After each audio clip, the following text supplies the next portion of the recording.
Hello everyone, GammaGreg here, and we're at this awkward barbecue. Yay!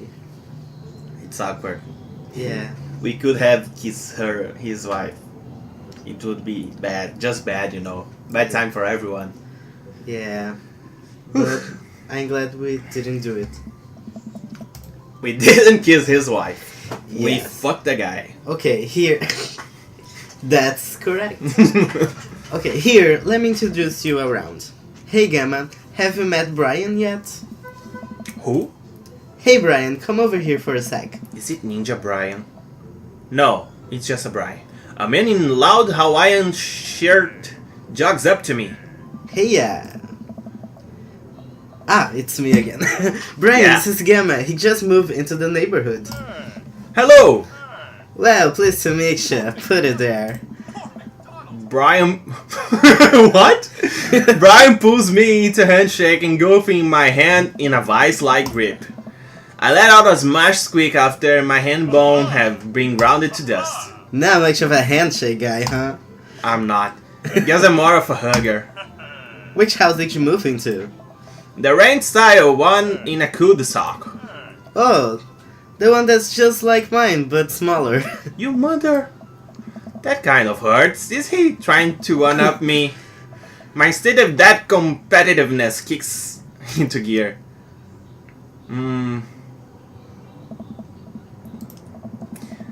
If there were, say, a tornado, a small house is lower to the ground. A tornado in Maple Bay. It never hurts to be prepared for tornadoes. Oh, let me introduce you to my daughter. A kid peeks she's out cute. from behind Brian. This is Daisy. Hello. Hi! What a grade are you in? 5th grade. We're actually trying to get her to skip 6th grade. Not to brag, but she's pretty smart. Not to brag? That's exactly what bragging is! Amanda's smart too! Thanks, Dad. Well, I'll be around the party if you feel like saying hey later.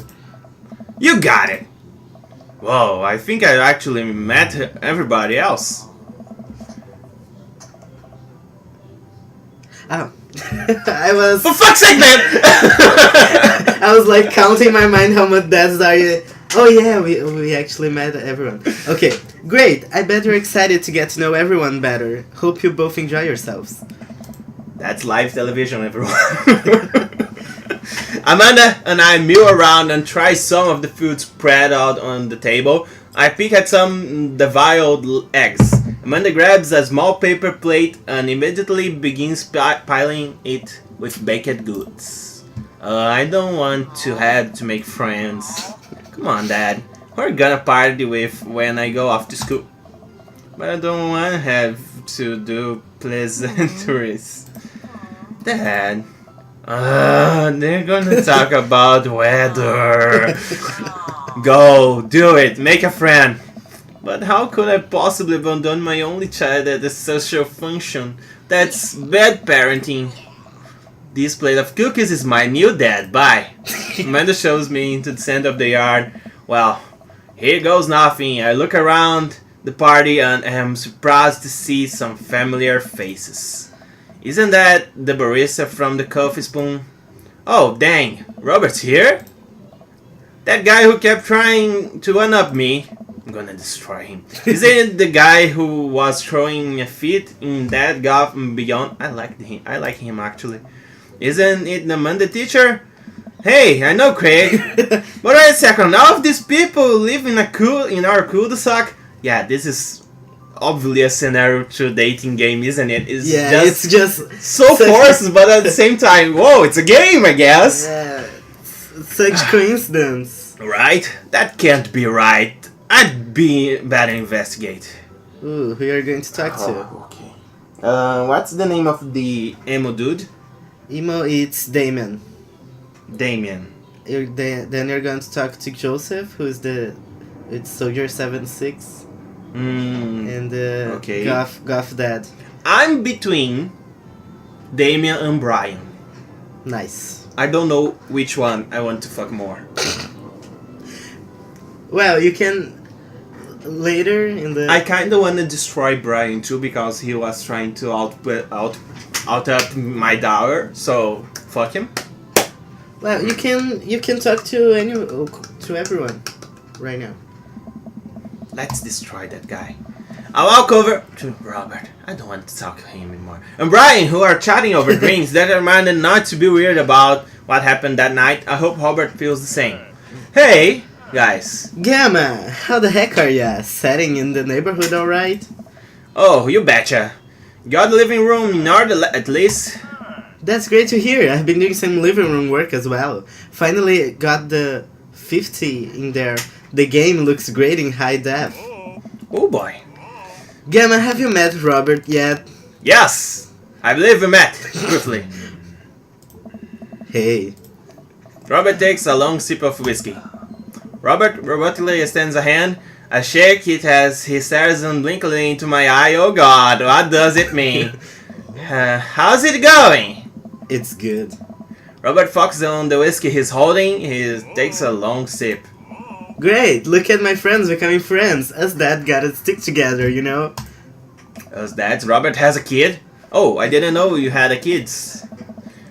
Robert continues to stare at me. Jesus, does this guy ever blink? Yep. It's me. Sorry. It's okay. Cool. That's cool. We stand in incredibly uncomfortable silence for several moments until... I did this that time. We gotta get off this haunted truck. Oh no, the ghost locked the doors. There's Amanda runs up to us. Thank God. Quick, hit the emergency escape button. But trucks don't have emergency escape buttons. Then hit the brake, I guess. And then we'll get out of the truck. The imaginary truck. Anyway, we're safe from the ghosts. But how will we ever survive this Arctic tundra? Daisy, you might have to eat me. Are you prepared to do that? I'm prepared to do anything to survive. That's cold-blooded. I like that. I'm not sure I have the materials required to properly cook you.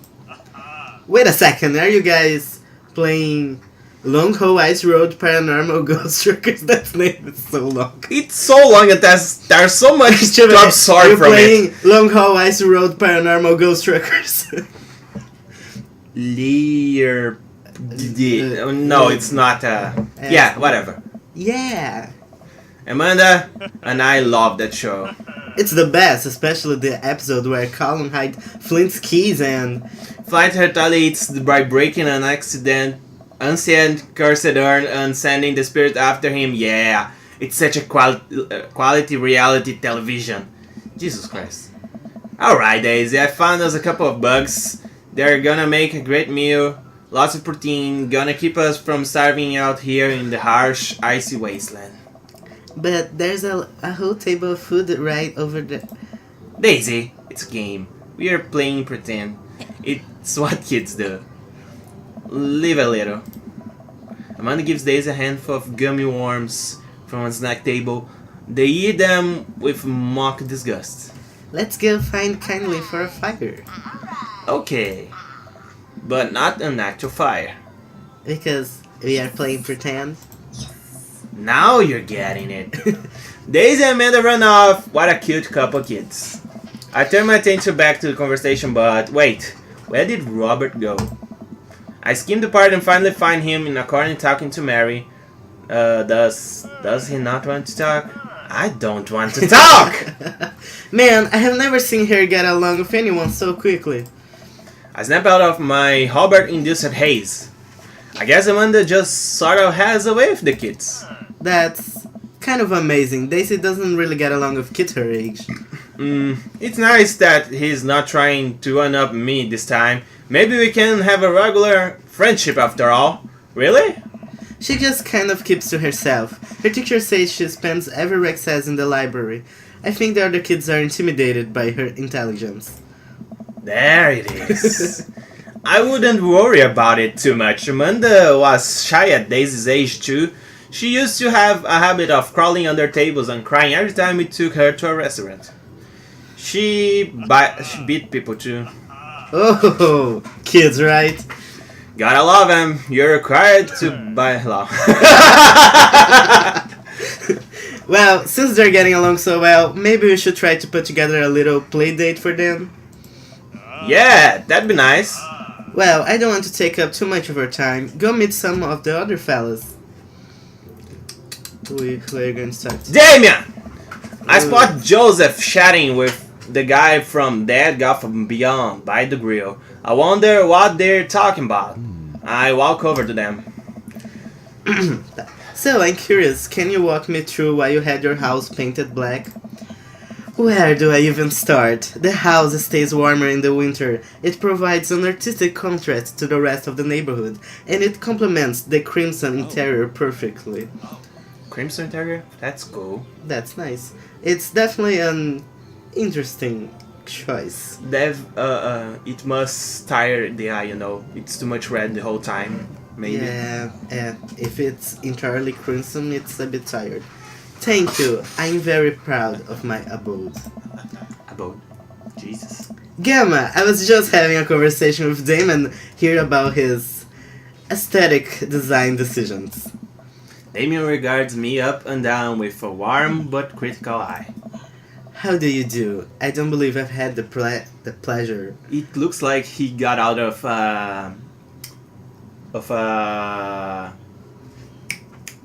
Jesus Christ! Castlevania video game, you know.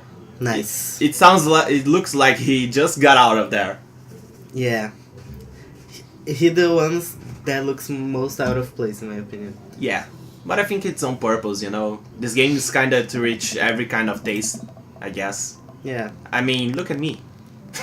You're I'm nice. so cool. I think I saw you in Dead Gotham Beyond the other day.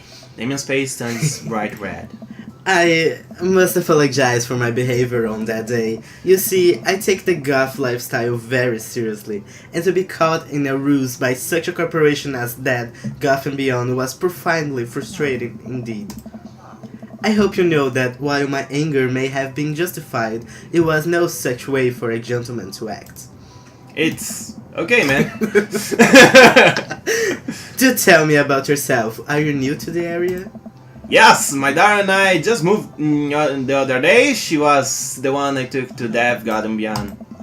Very good taste on her part. Does she partake in the goth lifestyle? I think for a second I look over to Amanda, who's hanging out with some of the older kids in the neighborhood. What? Hey Amanda, would you consider yourself a goth? Amanda yells back. I wouldn't necessarily try to fall under any of one specific label, but I guess if I had to choose, I would more describe myself as a tree hipster with some normcore leanings. Bats are cool though. Ah, pity. Are you enjoying the party so far? Oh, definitely. Thanks so much for putting this on. It's nice to be in a cul-de-sac where everyone is so friendly and welcoming. Amanda walks up to the conversation. I also like The Lost Boys a lot. Really good movie. Does that count as goth? Oh, that it would, my dear. I don't believe you had the pleasure of meeting Damon Bloodmarch at your service. Jesus Christ. This is a hell of a second name. Last name. I don't know. Surname. Last name. Last name. Yeah, it's last name. Damien finishes the sentence with a flourish on a ball, producing a single rose and offering... What? How did he produce a rose? And offering it to Amanda. Amanda blushes and returns the gesture with courtesy. My, do you know how to treat a lady? Do you want to do it at the same time? It's gonna be weird. Okay. 3, 2, 1. Hello, Amanda. Seemingly out of nowhere, just as twins kids appear. Are they speaking in unison? Hey! Want to come? You have to just go with me, you know? No, you go with the kicks, you know? Okay. I wasn't prepared. Okay. Want you come play with us? Come play with us forever. Yeah. Guys, enough with the creepy twin shtick. We have to talk about this. Christian and Christy slowly back away. Where do you think they got that from? Mary pops into the conversation, wine in hand. She's always drinking wine. Yeah. I don't know. Mary takes a long sip of the wine. I think I might have taped over the VeggieTales VHS with The Shining. Who knows? What the fuck? Just like that. She takes another sip of her wine. I wonder why. Where's Krish? Wasn't he with you? You had him a moment ago. He's probably stuffing dirt in his mouth. He'll be alright. Toddlers are pretty resilient. Mary tips her glass to me. Ain't my first time to the real deal. It's my fourth. I have squeezed 4 little... Sweetheart, would you do me a favor and please find Krish? That would be great. I'm sure he's fine. Mary. Okay, jeez. Mary finishes her wine and wanders off. Dad, can we go now?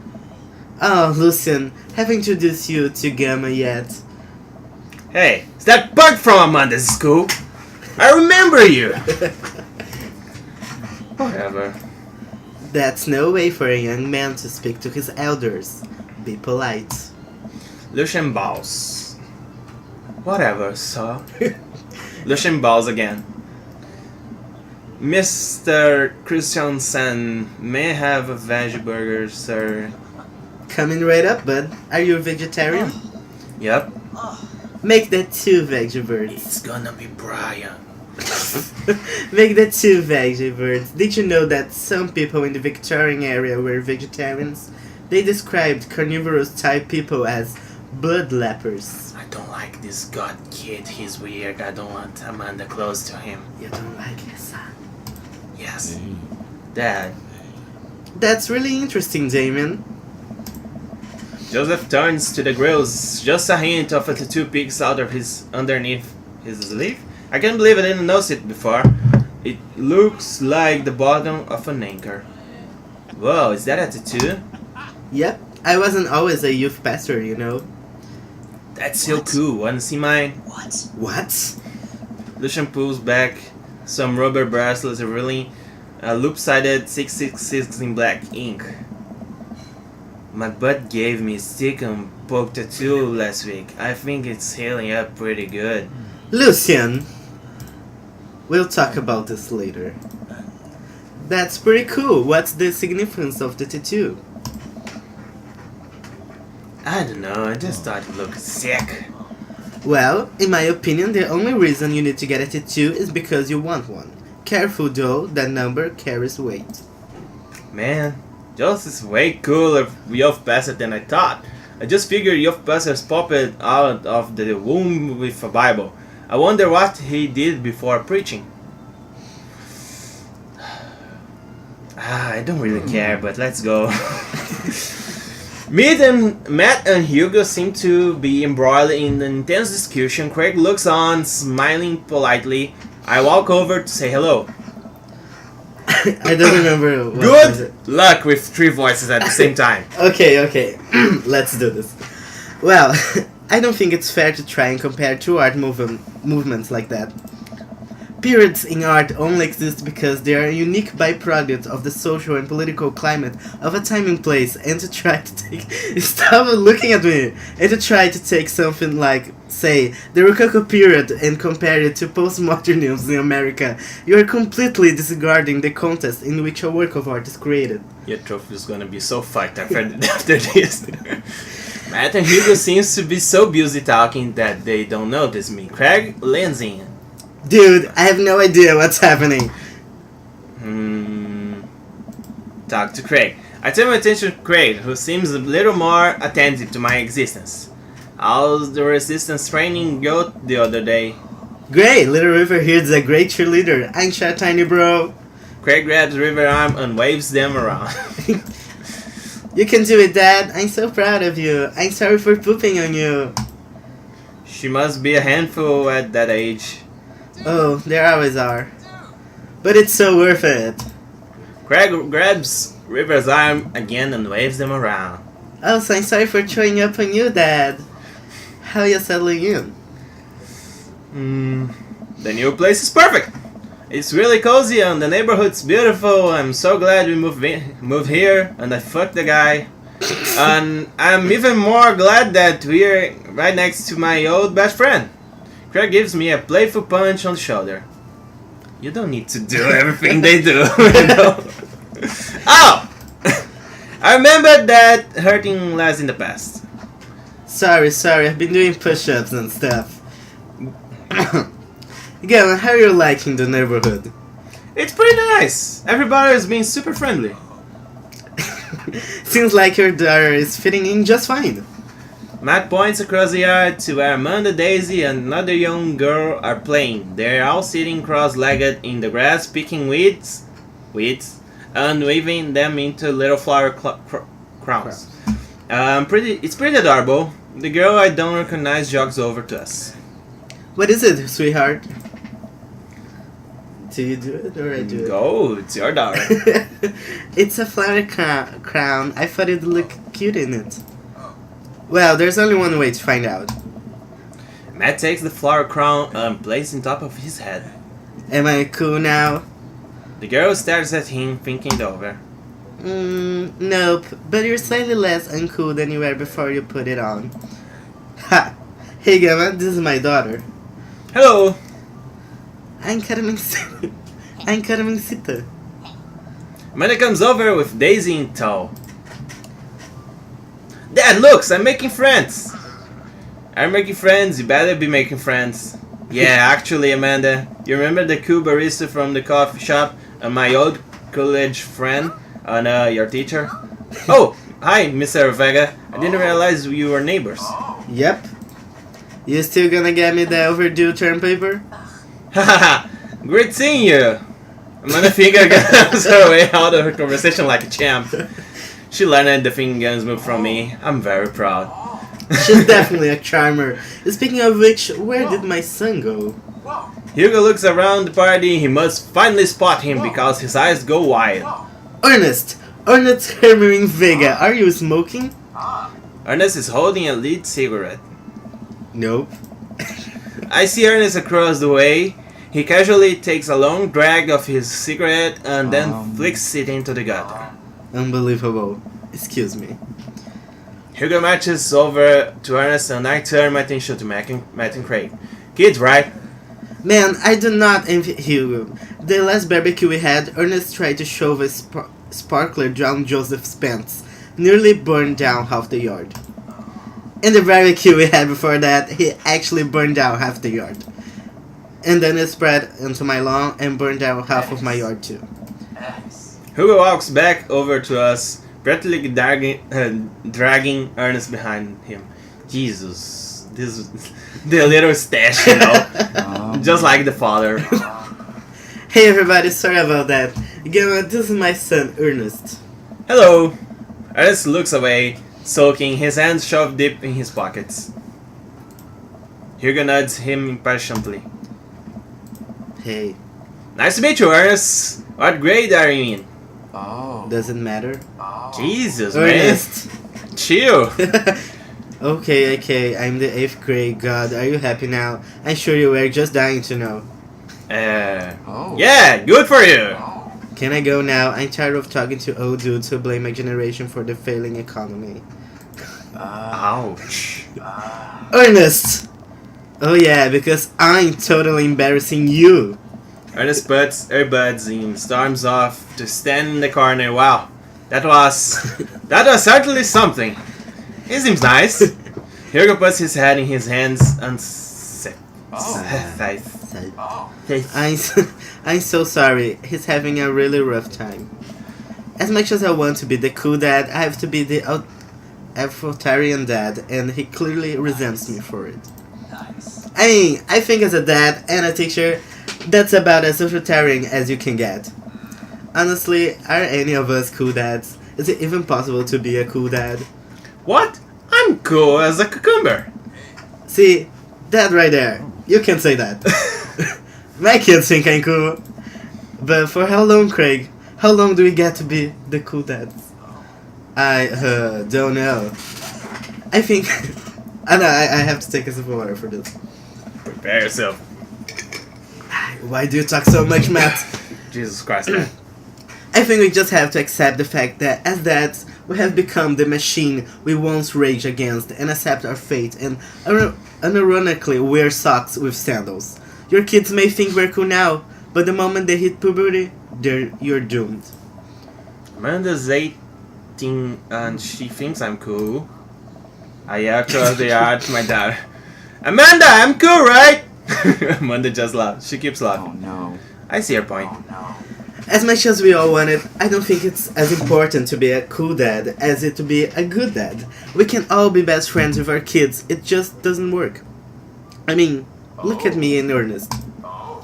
Our job as parents is to make sure our kids turn out okay. Yeah, you're right, but it'd be nice to have it both ways. Hearing these guys talk about this makes me think of my relationship with Amanda. We get along so well, but there might come a time when it won't be like that. It's college when that happens. Oh, when that happens? Yeah, I the tone was wrong, you know. This episode is so big right now. But it's important, we can't skip right now. Oh my god. Don't let us eat up your time, Gamma. Go meet some of the other people around the neighborhood. I already did. Oh, and without further ado, let's work some magic. Justice closes his eyes, takes a deep breath, and gets to work. With the greatest of ease, he sets patties on the grill, flourishing as he flips his spatula in the air. It's easily some of the best grill's work I've ever seen. Let's stop the episode here. Or is it? It's gonna happen something, but we have already half an hour. Okay, it's better if we stop right now. Okay, we'll be right back. The next part is gonna be really, really great. Don't spoil. Spoiler! See, that's wrong. Love you. I'm not gonna let him spoil stuff.